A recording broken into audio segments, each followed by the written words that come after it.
Welcome home. So as most people know, we are one of the 5 most haunted bars in the entire country. Welcome to Shakers.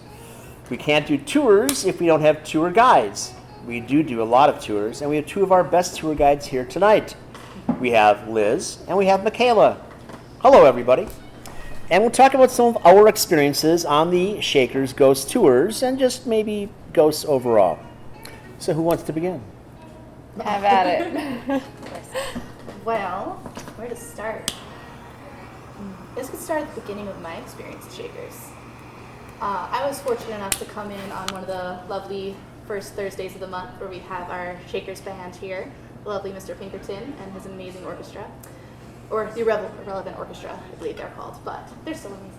Now, I came to check them out and absolutely fell in love with this building and asked if they were hiring. Somewhere along that process, I was also informed that this building was haunted, and I asked, where is my application? Because that's amazing. One of the first tours that I had with one of our other guides, Michelle, was kind of like an introductory to the building, and while we were down there, like the first real experience I had with the building was with this safe. It's downstairs, and if you've been on one of the tours, then you know exactly what safe I'm talking about. And of course, I was told that many people have tried, but no one's been able to get it open. Naturally, I had to try because I'm curious, and messed with it for a little while, just playing around, not really paying attention to the numbers, but just, messing with the safe. It's about 140 years old, somewhere in there, give or take. And as I went to put my hand on the handle for the safe, I felt a hot breath lean over the left side of my neck, and a man's voice yelled no into my ear. Now, at the time, there was only me and 2 other women down in the basement, and both of them were standing to my right. I snapped around, and there's nobody within eyesight anywhere down there except for the 3 of us. So I very quickly stood up, and to this day, I don't really touch the safe. I was told no, and I'm going to listen. Yeah, I think one of my most memorable experiences actually happened upstairs, the complete opposite of her basement story. So we all know that the penthouse is indeed haunted, and if you've been on the tour, you also know the story of what went on up there. But I was up there, and it was Halloween day, actually, 2 Halloweens ago now, and I was the only one in the whole building at this time. It was late afternoon, and we had done some filming in the morning, so I was just kind of hanging around before my shift that night, and I was up in the penthouse bathroom, which is renovated and all that, and I was doing my makeup up there, just listening to music, everything, getting ready, and I hear the doorknob. So I turn around, and the doorknob's not wiggling, it's completely turning from side to side. And I don't think anything of it at first. I'm like, whatever, just out of sight, out of mind, keep doing what I'm doing, until I hear the doorknob again. And then a second time, I see this doorknob turning completely from side to side. So I wait another minute, and I go out of the bathroom. No one, nothing around. I come downstairs. Sure enough, all the doors are locked. I'm still the only person in this whole building. So I would not count myself as a skeptic by any means, but when I see or hear things, I instantly try to find the logic in it. But when you're the only human in this whole building and stuff moves, you hear things, you see things, that's pretty hard to invalidate at that point. So that was probably one of the most alarming experiences that stuck with me to this day.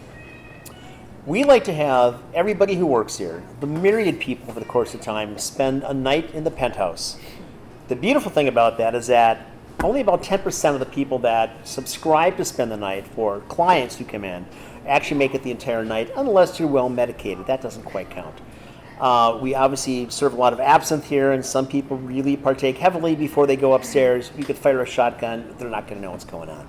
But for those people that are interested in the spirits, interested in things that maybe are beyond our ability to see them, you will get what you're looking for somewhere after 3 o'clock in the night. What I usually experience sounds like stilettos walking back and forth as I'm waking up. I often feel like this pressure on my chest as if somebody was sitting on my chest. I often sense a depression in the bed next to me, whether I'm alone or not. And sometimes you see the depression as well. And from that point, it gets even more harrowing. So there are things that take place. We always tell people that there's not a schedule for the ghosts. It's not a Disney ride. The things happen or they don't happen, whether they like you, don't like you, and how they want to interact. But many things happen on all 4 floors here. Mm-hmm. So The safe is interesting because the safe itself is probably 550, 600 pounds. It does have wheels in the bottom that are well rusted in the last 140 odd years. It can move back and forth, but if you look downstairs, you will see the markings where the safe is almost dancing around. Mm-hmm. And in September and October, we do as many as 15 tours per day. So it's like one tour is there, the next starts. People are constantly in motion. There's no time in between the time that one guide takes her group past, the next group comes down, and yet the safe has moved quite a bit. Once you get further in the cellar towards the back, you'll have all sorts of other experiences where it gets dramatically colder. That's where people get more opportunity to have people touching you, brushing you, moving your hair around, something of that. Particularly likes blondes and redheads. Yes. So that's just the nature of the cellar. So in the time that you two have been here, which is a while now, are there other cellar stories that you've experienced? I think one of my most memorable cellar stories was I was giving a 2.0 tour, which is our kind of extended tour where you actually get to communicate with the ghosts and all that on that. And it was just a couple and I, a smaller tour obviously, and the two of them were down there and I was by the cistern. So we have a cistern in our basement, which you learn about on our tours as well. And I was telling them the information about the cistern and some stories around it. And they took a series of 5 photos. And in 4 of the 5 photos, the cistern was normal. But in the 4th photo of the series, there was a face beneath the grates in the cistern. And I thought this was odd, and we continued on, obviously. And after the tour, we showed Bob, and Bob, you probably remember that. And then after that, there's no more tours for the night, so we headed down to the cistern, the 2 of us, down in the basement, and we were looking at it, and he examined it, no film, nothing weird to make something weird happen in a photo, no explanation for that. And then we head back to that back of the basement to use the divining rods. But as we're heading back, I see these giant ripples come through the cistern as soon as he rounds the corner. So I was very shaken up at this point. We still proceed to the back of the basement where we use the rods, and he starts using the rods and asking if there's any spirits there, if there's any non-residential spirits here, and it said yes. And then he asked if they were benevolent spirits, and it said yes. And then he asked if some of them had malicious intent, and it said yes. And I was like, Bob, I need to get out of the basement now. So I headed back upstairs, and he actually grabbed the salt and poured it around the cistern and all that. So. Yeah, what we generally say is that we have resident spirits as Shakers that have been here way before we've been here, and that goes, throughout Prohibition. We gain more things at that point. But we also have things that come through that are not resident spirits, and sometimes they are a bit malicious, and sometimes we have to find a way to quell them or oust them from the property. And kosher salt is one of the things that we do rely upon for that. And there can be a much more extravagant process that goes along with that sometimes as well. For the most part, though, we are successful and things do leave us. But we've had some other things take place downstairs. For example, our former lead tour guide, Kelly, and this goes back 10 or 12 years ago, vibrant redhead, large busty girl. It's downstairs doing a tour. It's a Friday night, and she's got 13 people or 14 people with her, and they're down there for a few minutes, and suddenly they all run upstairs. What's going on? And Kelly, who didn't drink at the time, asked for a few shots of tequila to calm her nerves while people told us about her being downstairs talking about the tour and one of our entities downstairs, O'Connor, when her hair, they can see the hair being pulled to the side of her head, literally like this, and her hair and head being jerked to the side. So Kelly had her couple of shots, continued the tour, she's upstairs, good team player, and then it's 8:30, it's time for the next tour. The next 15 people go downstairs, and again, moments later, they're all queued around the bar, all tither. What's going on this time? So this time, Kelly's standing a little further back against the southernmost wall, telling different stories, and people say they can see someone's hand indentations of hands on her breast as she's been then pushed back against the wall. So Kelly ran upstairs. Kelly ran out the door. And it took a few months before I was able to get Kelly to talk to me about what took place. In the meantime, of course, the clients all talking about their experience. And Kelly, the vibrant redhead, had cut her hair and dyed it black. We see her once in a while, very, very infrequently, and she refuses to go downstairs. I can't say that I blame her. But that's how the story really began about redheads and blondes being more of an attraction for the resident spirit, O'Connor, who's downstairs. who we have ascertained actually had fought for the Civil War as a Confederate soldier.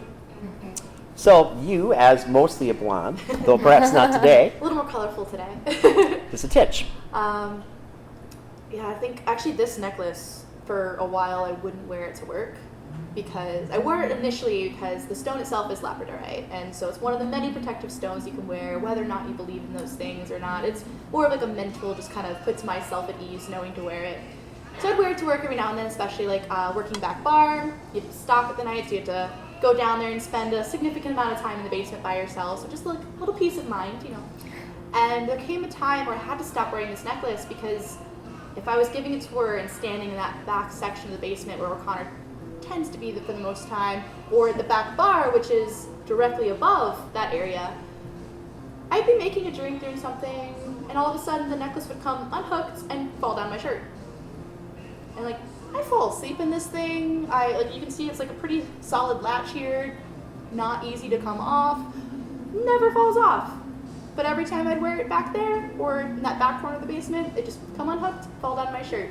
One night it happened about 5 times within an hour, and I was like, okay, I'm just gonna take the necklace off. I'm just gonna get through the rest of the night and pretend that didn't happen.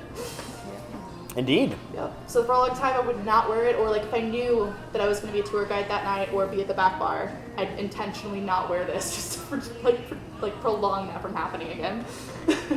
So for those of you that might not know, we are regarded as one of the 5 most haunted bars in the entire country. And this is something that has been bestowed upon us now for 10 or 12 or 15 years or something. And it doesn't diminish. We've been used by a number of different paranormal companies, by documentary firms, by all sorts of things that have filmed here. And there's a couple of things that take place with each and every one of those, and that involves the batteries. And it doesn't matter if it's Channel 6 or 4 filming us for Halloween, and you've got these, obviously they're professional camera people and videographers that are here. We warn them ahead of time, watch out for your energy source. Not a concern, we do this every day. Oh, that's nice. So they're downstairs, they're filming something, and suddenly they're out of battery, out of power. And to the extent that sometimes they've got to put their battery packs away, go outside, get this monstrous cable, run that downstairs, and sometimes that still doesn't work for them. So it's not unusual that even as we're recording now that we go through just a ton of batteries.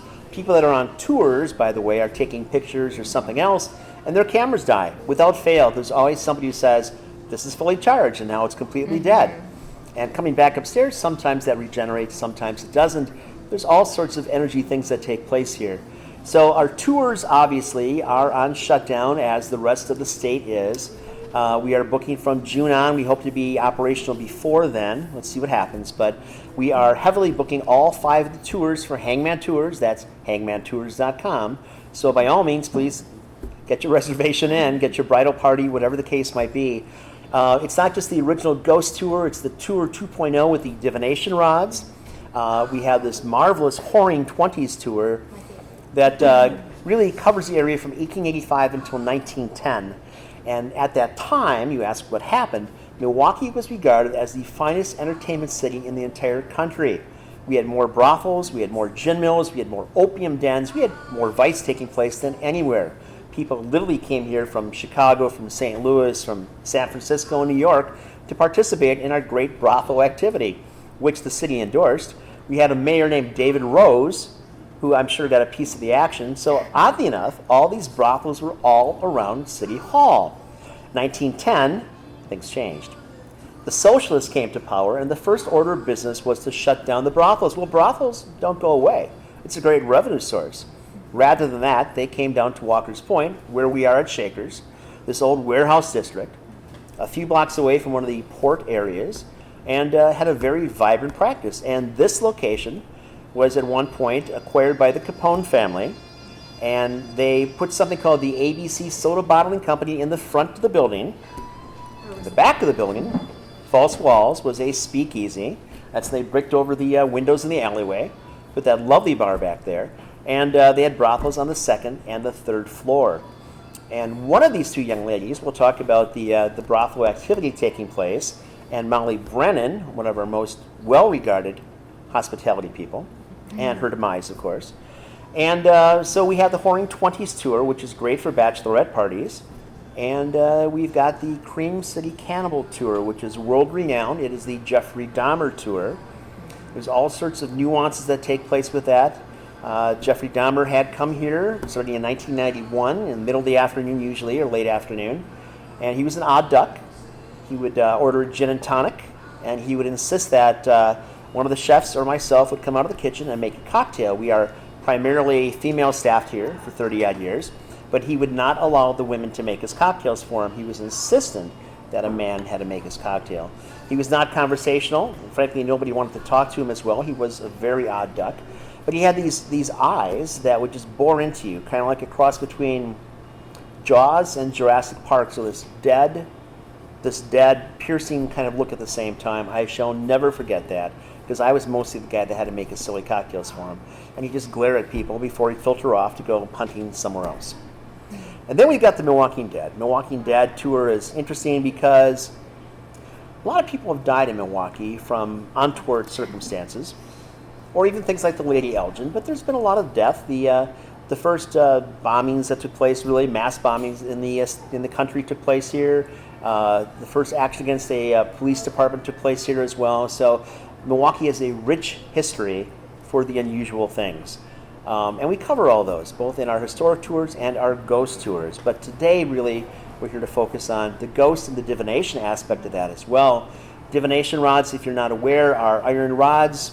They have the ability to allow you to communicate with other spirits and other energy sources, because, at least in my mind, how we look at ghosts or spirits is that they are energy. So if you want to call them a ghost or a spirit or energy, that's all cool with me. Things happen that we can't otherwise justify and explain, and we welcome you to come and experience that. So back to a ghost story, please. Michaela, if you don't mind, let's talk for a moment about your experiences upstairs when you were impersonating Molly. Yeah, so I first got my start here as a model actually on the 3rd floor during our busy season around Halloween, and I was actually impersonating Molly Brennan. She's probably one of our most famous brothel workers to ever work here, as her story has been heard by many, and it's quite memorable. She was an A-girl on the top floor, so in order to become an A-girl, you had to have a sponsor, or what they call the John, pay your way there every month, as compared to the B-girls who just got paid per act.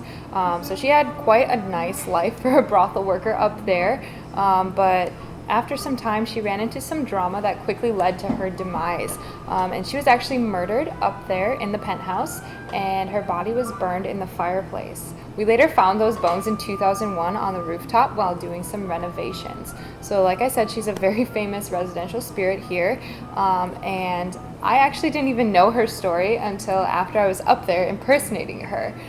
So I was up there, and I wouldn't jump out or scare anyone, but I would walk past them like they simply didn't exist. And I was dressed in 1920s style lingerie and robe, and I had my hair all tied up in a little bob type thing, looking the part of the era, and definitely spooked some people out, and they thought I was an actual ghost.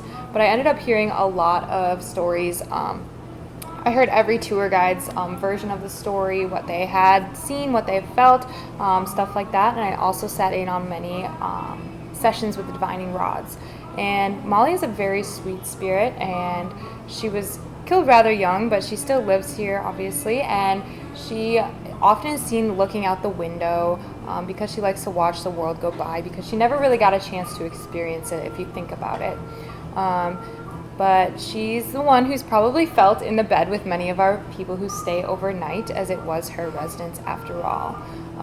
Her lover who led her to her misfortune and death, Patrick Harvey, is often present upstairs as well, and he is normally sitting in a chair. And I didn't know he sat in this specific armchair often until I was literally sitting in it, and my whole body went cold. And this was minutes before the tour guide went to describe that he's often sitting in that chair. So I was just kind of wandering about in my costume, doing as I was supposed to, and I sat down in that chair, and I was frozen. My hair stood up on end. I felt so uncomfortable. And I slowly just got up, trying to remain in character. But then moments later, I hear her start to explain that that is the chair that Patrick is often sitting in. So that was quite an interesting experience as well. Yeah. Cool. Yes. So I've had my own experiences, more so on the 2nd floor, where a lot of the beat girls would have lived and also practiced their trade. But One room in particular has come to be known by a lot of staff and a lot of guests coming through as the doctor's room. As this was a brothel, a lot of that activity included occasionally certain things that the feminine body tends to do, which is getting pregnant. Unfortunately, for some of those girls, they weren't in a position to take care of another child if they already had one, or in some brothels, you couldn't even keep the child. It really depended on the madam. Now, this particular brothel, they would bring in a doctor to kind of help take care of the girls, both some of the scary diseases that they were exposed to in their line of work, as well as some of those pregnancies that they may not have been able to fulfill. Now, the doctor's room itself tends to get a lot of weird energy. We've had a lot of guests, both on the mediumship side, as well as just people here on the tour, that they'll just be near the room. They don't even go inside of it, but they'll be near it and they'll feel just like a different shift in the energy on that floor. Me in particular, when I first started working here, I did not like going in that room. I still don't really like going in that room. I have to on a rare occasion whenever our rooftop is open. That's the way through to get to that patio space, as well as we have some inventory in that space that occasionally needs to be counted, all that good stuff. And so had to spend a little bit more time over the, almost 2 years that I've been here now. And on many of those occasions, I'll get this sensation of just kind of like a tingling. It'll start in the palm of my hand, and then it slowly travels its way up my arm. And on a few of those occasions, it's even turned into like a stabbing pain in my shoulder. I talked to one of my tourists about this one time because they'd asked about my experiences and what I'd experienced up there, and I was telling them how, like, you know, sometimes I have this stabbing pain and like I'm not sure what it's from, but like it's very unsettling. So I usually very quickly leave the room after that. Well, one of the women on my tour once, had to have been at least a year ago now, she was talking like that she's a midwife, and one of the really common symptoms of miscarriage is a stabbing pain in your shoulder, kind of similar to more warning signs of like a heart attack and things like that. And I was just kind of floored for a second because I'm like, am I picking up on the procedures that would have taken place in there? Because in other names, that particular procedure is a forced miscarriage. So the women would have maybe had some of those symptoms.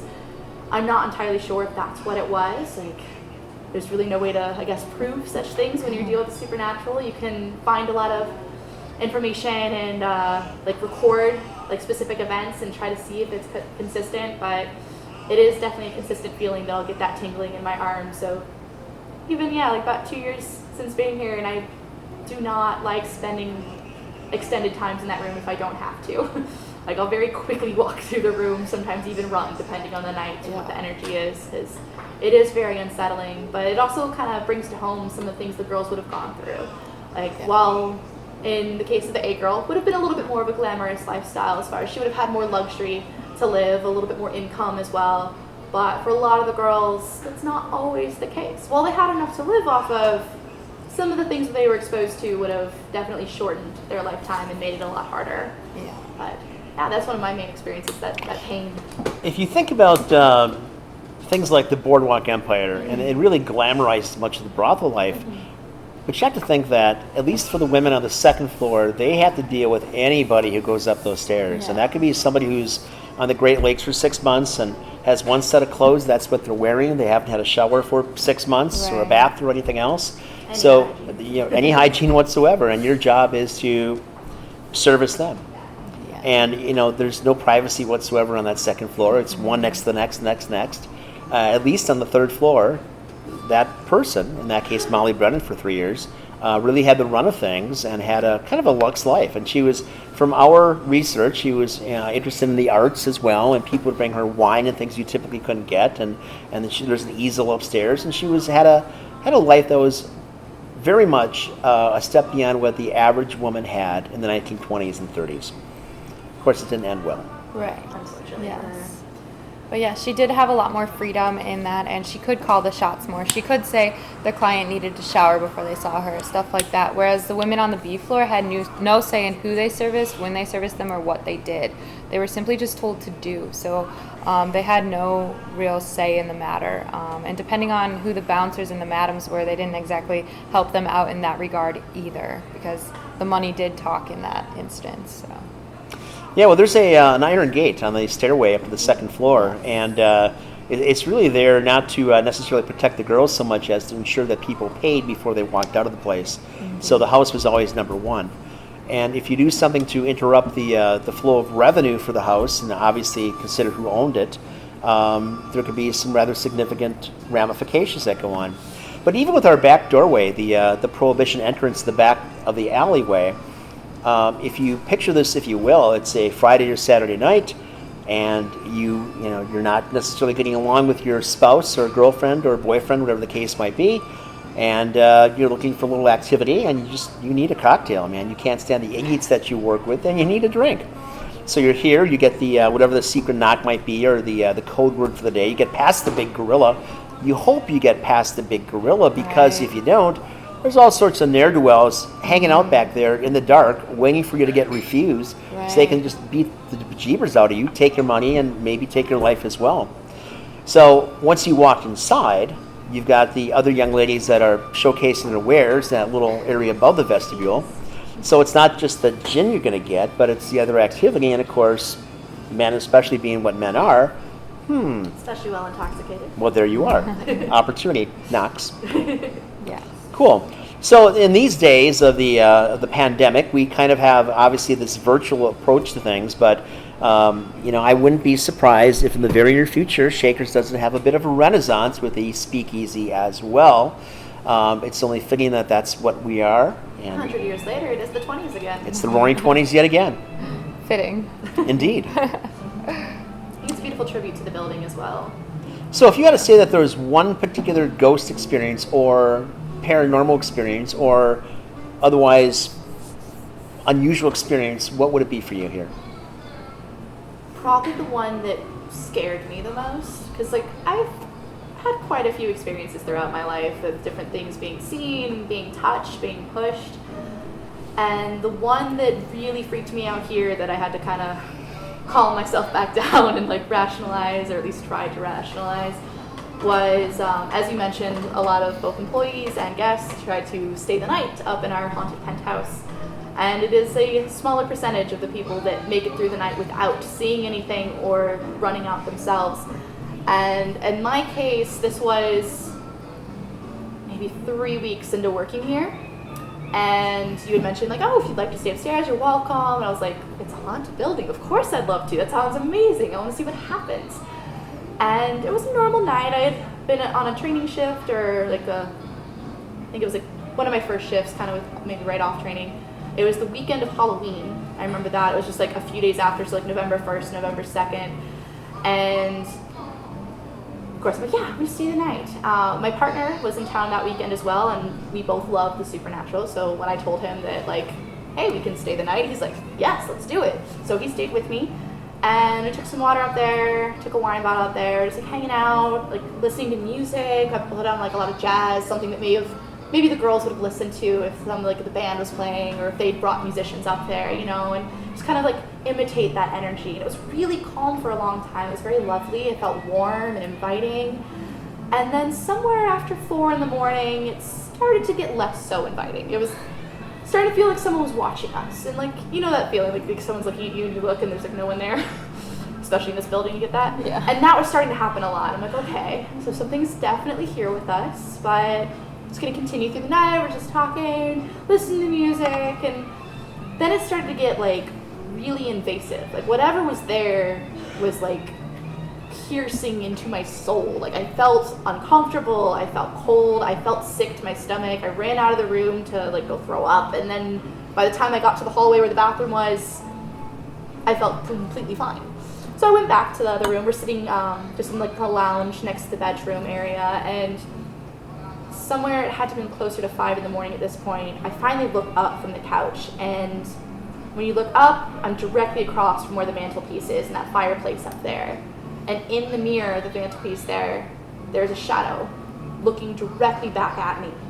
Sunken in eyes, tall figure, takes up the whole mirror. It looks almost like he's made of smoke. He's really shadowy, he looked fluid in a way. Not monochromatic kind of thing? Yeah. Okay. But it looked like he was made of smoke, which is different from some of the other shadow figures that I've seen and other people have seen, where it's more of kind of a silhouette or a transparent shadow. He was solid. And my face went white. my partner looked at me, he's like, "Are you okay?" And when he looked up at the mirror, all he saw was something move. He didn't see a distinct shape, he just saw movement. And I was like, as much as this has been great, I think that's our cue to leave. So we very quickly locked up, put the key where it needs to go, and made our way home, about a 15-minute drive. Kind of meditated for a minute to cleanse our minds before going to bed, because I didn't want any weird dreams to kind of seep in from all of that. Since that, which was about 2 years ago now, or I guess a year and a half ago now, I've seen that figure 3 other times. Once head on and twice out of the corner of my eye. I've also talked to some of the mediums that have come through here and a couple of the other guides who have also seen him. Even a guest who has come back on multiple tours and has a photo of that exact shadow figure on her phone that she showed me. And I was just like, that's the face that I saw. I don't know what it is, but in that moment I didn't want to find out. That's cool. So we firmly encourage people to take pictures on the tours, and if they have any experience as well, to give us a short paragraph of what took place. But if you do that, and if you post that on either Ghost Tales or Ghost Bar, that's good for one of our gourmet pizzas, which are quite delicious, by the way. Very good. So we encourage everybody that comes to really get into this, and it's interesting because of the 10,000 plus people that we see every year, though obviously not this year, that come through, we have a vast number that actually have something. And we're not talking about like little dust particle type things. We're talking about actual images, many experiences of being touched, of something else, people or something whispering in their ear, conversations taking place that aren't there, music that's not on. I'm sure we've all closed at different times here, and the music is off, and yet at some point you hear the music playing. And sometimes you come the next morning and the music is still playing, and it's the same song over and over. And the way we have our iPad set up, it doesn't do that. It doesn't repeat. Right. And yet it's there. It's like it's stuck in a loop at some point, and we just get the same thing over and over. It's eerie. It's harrowing. We've had a number of people over the years that have just run out of here and never come back. And I myself had 2 experiences where I too ran like a schoolgirl. So it can be something sometimes. No matter how comfortable you think you are, there's always something just a little bit different about being here, which just enhances everything. And obviously I talked about the absinthe before. We encourage people to have absinthe because it really, in my perspective, it opens up your mind to different things and allows you to experience, participate, and kind of get into it. So I'm really thrilled that both of you took the time out today to come here and talk about these things, and we look forward to getting you, our clients, to come back and experience again, hangmantours.com, and set up your reservations or call us here. And we really want you to experience just the beauty of this part of Milwaukee. So if I hadn't mentioned before, we are built over one of the 3 original cemeteries in the state of Wisconsin, and that has its own activity taking place. But everybody who's worked here for any period of time has got lush stories, so please come and talk to us, ask us about them. Yeah, Anything you want to say to finish? I think you covered it pretty good. Yeah. Oh, okay. Cool. I think one last note would be that despite some of the spookier occurrences, I know our resident spirits are very sweet and loving too, and they actually are protective over the staff here. So if something does come in that is a bit more malicious or uninviting, they tend to help us out in ridding that, which is kind of a comforting feeling as well. Good point. Well, ladies, cheers. Cheers.